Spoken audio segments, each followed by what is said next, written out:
ভিডিওর শুরুতে পিয়ামিক্স পরিবারের তরফ থেকে তোমাদের সবাইকে জানাই অনেক অনেক স্বাগত ভালোবাসা। তো চলো এবার ভিডিওটা শুরু করা যাক।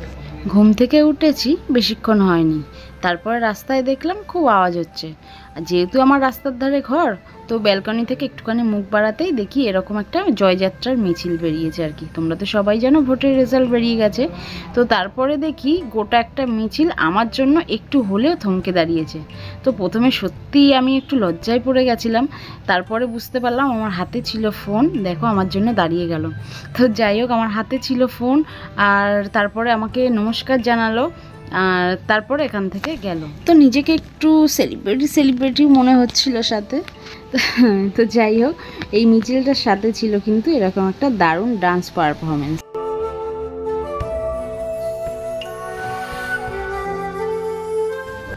তো এদিকে আজকে আমার ছুটি ছিল যেহেতু, তো সমস্ত কাজ সেরে একটুখানি রেস্ট নিচ্ছিলাম। আর তারপরে দেখি এই খেপিটা কোথা থেকে এসে হাজির হয়ে গেল। তো সকালে যদিও বা আমাকে একবার ফোন করেছিল যে দিদি তুমি ঘরে আছো, আমি বললাম হ্যাঁ ঘরেতেই আছি। তো তারপরে দেখো উদয় হয়ে গেল একটা কেক নিয়ে, তার উপরে 5K লিখিয়ে নিয়ে হাজির হয়ে গেছে শটাং। তো তারপরে তো ওর মুখে হাসি ধরছিলই না, মানে যখন থেকে ফোন করেছে তখন থেকেই হাসি। তো এই হাসির কারণ একটাই, সেটা হলো তোমরা। কারণ আমার হচ্ছে রিসেন্টলি 5K সাবস্ক্রাইবার পূরণ হয়েছে, আর আমি এই চ্যানেলটার জন্য অনেকটা পরিশ্রম করেছি, সেটা মাত্র ওই জানে, মানে একমাত্র ওই জানে আর কি। তো যার জন্য ও আজ ভীষণ ভীষণ ভীষণ খুশি হয়েছে, আমার থেকেও বেশি খুশি ও হয়েছে। কারণ ওর সমস্ত রিলেটিভদের ও বলে বেড়াচ্ছে আমার দিদির চ্যানেলে সাবস্ক্রাইবার পূরণ হয়েছে, 5K সাবস্ক্রাইবার পূরণ হয়েছে, এই বলে মানে হো হো করে হাসতে সারাদিন, আর আমার সামনে বসেও ফোন করছে।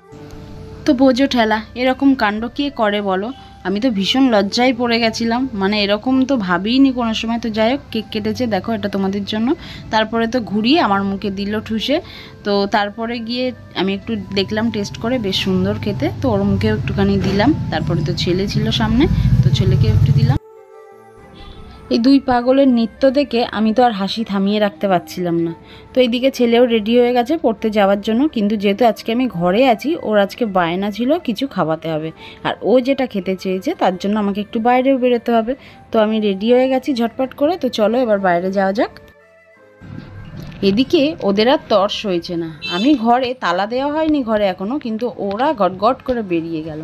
তো যাই হোক, শেষমেশ জুতো পরে আমিও হাঁটা দিয়েছি, কিন্তু বাইরে বেরিয়ে দেখি ব্যাস আবার পাগলামি শুরু করেছে। এই বিড়ালের পিছনে, ওই কুকুরের পিছনে দৌড়াচ্ছে, দেখো একবার কাণ্ড দেখেছো? কি বলবো বলো তো।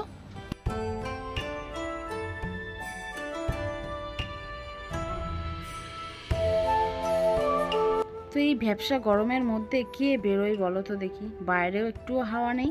তো ছেলের বায়না রাখতেও হবে। তো যাই হোক, হাঁটতে হাঁটতে আজকে এসেছি পুরো বাড়ি থেকে। আর দেখো এরকম একটা মল পড়ে, ঠিক আছে? তো এই মলটাতে না আমি কখনো মানে কোনোদিনও আপাতত যেয়ে উঠতে পারিনি এখনো। সমস্ত অপেক্ষার অবসান ঘটিয়ে শেষমেশ চলে এসেছি সেই দোকানটার সামনে। তো উপরে লেখা দেখে বুঝতেই পেরেছো, হ্যাঁ ঠিকই ধরেছো। আর এখানে দেখো পুরো চার্টটা দেওয়া আছে কোন জিনিসটার কতটা দাম, ঠিক আছে? তো এখানে মানে চার্ট দেখে এখান থেকে অর্ডার দেওয়া যায়।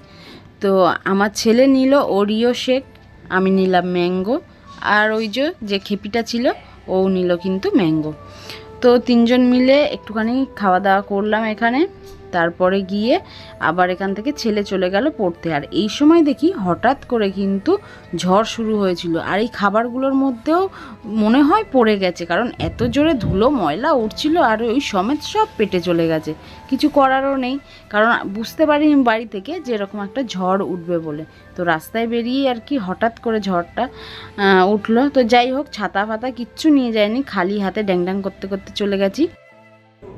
ওই দোকানটায় যাওয়ার সময় রাস্তার ঠিক অপোজিটেই এই যে রাধা মাধবের মন্দির, আর এখানে দেখলাম বেশ গান হচ্ছে আর সবাই দু হাত তুলে নৃত্য করছে। তো আমার এটা দেখে খুব লোভ হলো, বললাম ওকে খেপিটাকে যে চল তাড়াতাড়ি খেয়ে যাই, তাহলে ওখানে একটু নৃত্যতে যোগদান দিতে পারবো। তো যাই হোক, কপালটা খারাপ, এসে দেখি শেষ হয়ে গেল। তো রাধা মাধবকে দর্শন করলাম, করে যেহেতু ঝড় উঠেছিল ভাবলাম বিশাল বৃষ্টি হবে, তো বাড়ির দিকে রওনা দিয়ে দিলাম। গুড়ি গুড়ি বৃষ্টিও পড়ছিল। তো ওই খেপিটার কাছে ছিল ছাতা, ও তো আমাকে দিয়ে দিল যে যেহেতু ফোন আছে, বললো ফোনটা ভিজে যাবে, তুমি এটা নিয়ে তাড়াতাড়ি করে চলে যাও।